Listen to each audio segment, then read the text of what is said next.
Salut à tous, bienvenue dans ce troisième épisode de la Prépa 4L 2.0. Aujourd'hui on s'attaque à l'amélioration du levier de vitesse. D'origine, il a beaucoup de jeux ce levier et vous allez voir qu'avec 2-3 petites astuces, il est possible de le rendre vachement plus direct. Du coup, je vous fais pas attendre plus longtemps, c'est parti. Alors, dans la voiture, le levier de vitesse d'une 4L, il est au tableau de bord et donc il y a une tringlerie qui va directement sur le levier qui sort de la boîte de vitesse.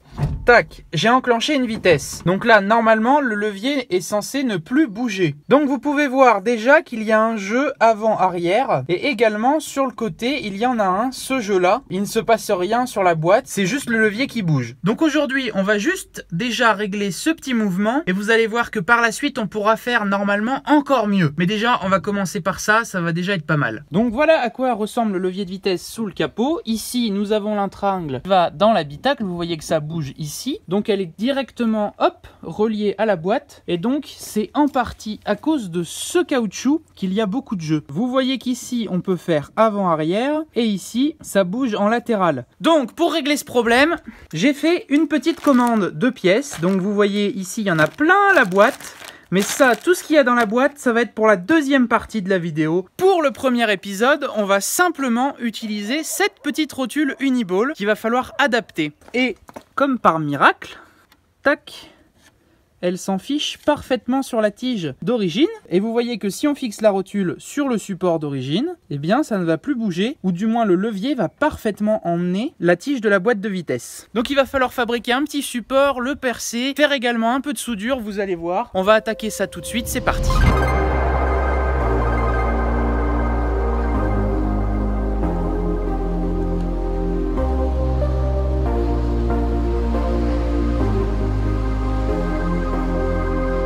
Donc, première chose, on commence déjà par dévisser les écrous qui tiennent le support de levier de vitesse. Bon, pour ma part, je passe un petit coup également de dégraissant sur la tringle parce que c'est une partie que j'ai l'habitude de graisser pour réduire les frottements qu'il peut y avoir avec les caoutchoucs qui sont un peu usés. Ensuite, on retire les boulons. On peut ensuite enlever le support qui tient la tringle. Une fois qu'on a fini de démonter ça, on va pouvoir démonter la tringle en elle-même qui est fixée ici. On peut également desserrer le deuxième. Et ici, on peut retirer la tige.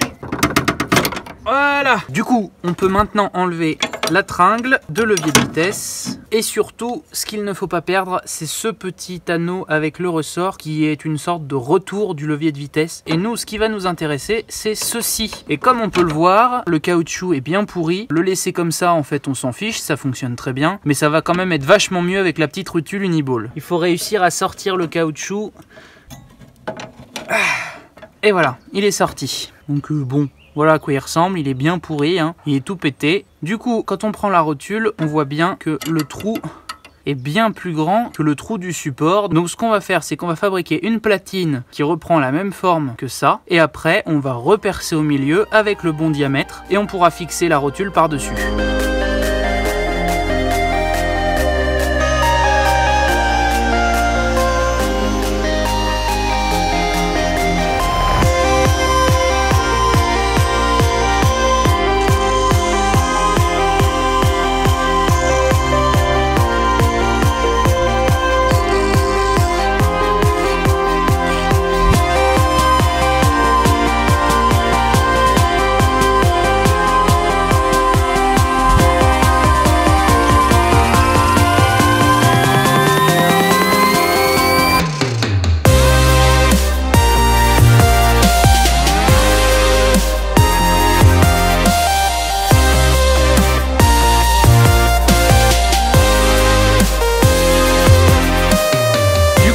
Fabriquer le petit support qui va venir se fixer sur la tringle de levier de vitesse d'origine et qui va permettre de fixer également la rotule Uniball par-dessus. On va passer un petit coup de ponçage sur tout ce qui a besoin d'être poncé. Donc là, on va bien finir les bords qui sont peut-être encore un peu coupants par endroits. Et également sur la tringle de levier de vitesse, on va bien poncer la base parce que c'est là-dessus qu'on va souder. Et il faut pas qu'il y ait de résidus de graisse ou quoi que ce soit. Donc on va faire ça proprement, on va passer un rapide coup de ponçage et après, on va passer à la soudure.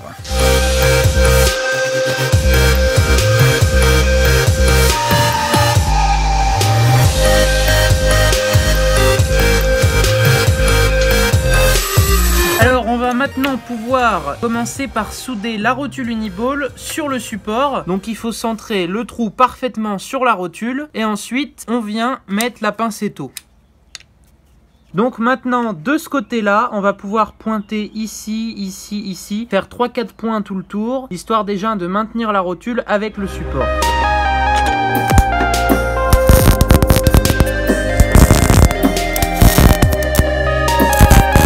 Donc on voit bien que la soudure est bien passée à travers, et puis bah ça tient dessus, il n'y a pas de souci, ça bouge pas. On repointera un petit peu tout à l'heure.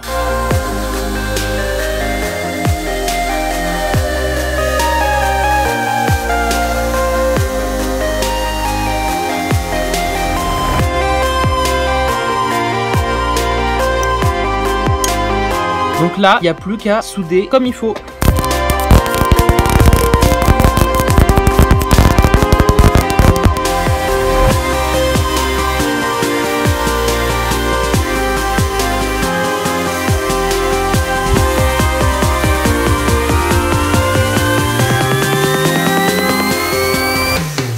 Alors après meulage, voilà ce que ça donne. Donc on peut voir que par endroits c'est pas trop mal soudé, et puis à d'autres endroits, bon, c'est pas très bien pointé. Donc là ce que je vais faire, c'est que maintenant autour dans le trou, je vais essayer de souder un peu plus. Comme ça va souder le support, la rotule et la tringle de levier de vitesse, et normalement ça ne bougera plus du tout.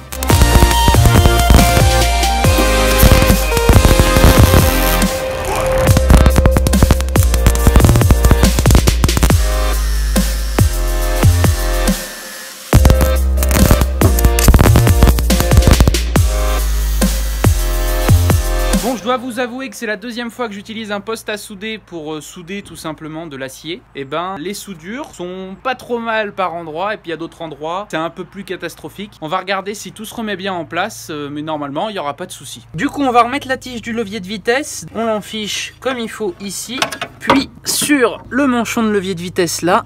Et là, on remet le support. Et puis, je vais juste remettre un petit boulon sur la tringle du levier, juste pour le maintenir. Du coup, on va passer au test. Je vais aller dans la voiture et puis je vais bouger le levier et puis on va voir ce que ça donne, hein.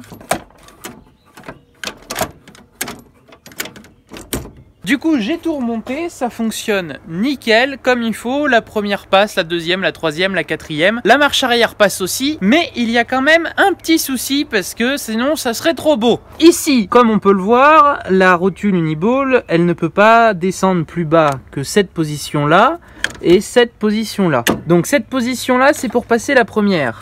La première passe. Ensuite, nous avons la deuxième, la troisième, la quatrième. Et pour la marche arrière, eh bien, il faut aller en butée. Et coup de bol, en butée au millimètre près, on peut passer la marche arrière. Donc ça, pour le coup, c'est nickel. Mais du coup, il faut faire très attention à ce que la rotule Uniball soit parfaitement alignée avec le support d'origine, donc bien plate. Sinon, il va y avoir des soucis après si elle est légèrement de travers ou quoi. Ensuite, deuxième problème. La bille qui à la base tournait super vite, maintenant, elle a une certaine résistance. Ce que je suppose, c'est qu'il y ait des micro-particules de métal en fusion qui soient venues se poser sur la bille. Et du coup, ça frotte un peu. Et le temps que ça se fasse, eh ben, ça va être un peu dur. Et donc, par moment, la première ne revient pas. Regardez. Normalement, le ressort ici est censé faire son taf. Donc, hop, quand on se met en position pour passer la première, normalement, c'est censé revenir. Et bien là, ça ne revient pas. Mais ce qui est sûr, malgré ce petit problème que ça revient pas, que je vais régler ici, il n'y a plus de jeu. Donc, le levier bouge, instantanément la tige du levier bouge. Alors, j'ai réussi à faire quelque chose pour rattraper tout ça. J'ai mis de la graisse avec de la poudre de cuivre sur la bille et après j'ai coincé une visseuse dans le centre de la rotule Uniball, ce qui m'a permis de faire tourner très très vite la bille et donc de, en quelque sorte, refaire la forme ronde de la bille. Donc c'est vraiment du système D, c'est vraiment parce que la rotule Uniball n'aura aucune force de friction et elle n'est pas du tout là pour guider quelque chose parfaitement. Donc je vais remonter ça et puis je vais vous dire si ça a marché ou si c'est un échec total et que ça recommence. A noter qu'avec la pâte qu'on utilise pour refaire le joint des soupapes sur la culasse, ça aurait sûrement mieux marché puisque c'est une pâte prévue exprès pour polir l'acier et le faire comme il faut. Alors voilà, la première partie de l'amélioration du levier de vitesse est terminée. Il n'y a plus de jeu, on a réglé ce problème d'avant-arrière et de droite-gauche. Donc ça marche nickel, je suis super content. Je vais pouvoir aller faire quelques petits tours et puis je vous dirai un un peu ce que ça donne à l'utilisation. Pour le levier de vitesse, il va sûrement y avoir une deuxième partie également où on va s'occuper de bien guider cette partie-là avec le caoutchouc. Et puis la partie qui se trouve dans la voiture, il y a également un caoutchouc de guidage. Donc on fera ça dans un prochain épisode. J'ai pour le moment pas toutes les pièces, j'ai quelques petites adaptations à faire. Donc d'ici là, il y aura d'autres vidéos sur la 4L ou sur autre chose, vous verrez bien. Voilà, avant que la vidéo se termine, je voulais juste vous préciser que la semaine prochaine et les semaines suivantes, il n'y aura pas forcément de vidéos comme vous avez eu l'habitude d'en avoir tous les vendredis. C'est pas du tout que j'ai pas d'idée de vidéo, mais c'est des projets qui prennent un peu plus de temps, des étapes de la prépa 4L 2.0 qui sont un peu plus conséquents, donc je préfère prendre mon temps pour faire quelque chose de vraiment quali et vous sortir une petite vidéo après. Vous inquiétez pas, je ne disparais pas. Et puis restez connectés parce que je vais vous poster des petites photos dans l'onglet communauté de ma chaîne YouTube. Donc voilà, vous serez informés de toutes ces petites nouveautés. Voilà, la vidéo touche à sa fin, j'espère qu'elle vous a plu. Vous pouvez laisser un petit pouce bleu, vous abonner, commenter la vidéo et partager la vidéo. Surtout, n'hésitez pas à me mettre en commentaire si vous aussi vous l'avez fait, si vous aussi ça vous a donné envie de le faire. Voilà, sur ce, on se retrouve très bientôt dans une nouvelle vidéo. Allez, salut!